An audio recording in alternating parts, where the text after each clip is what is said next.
see that this thing has not even been touched. I cleaned it up, and you still see all the labels and everything on this, and that still spins, and you just stop it right here with this lever. That's for engaging the belts, obviously.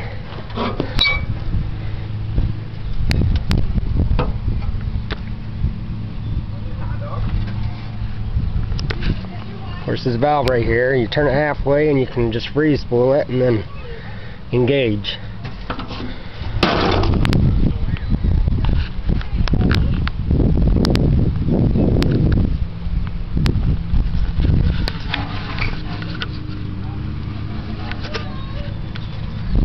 This thing's really still got moss and everything in it.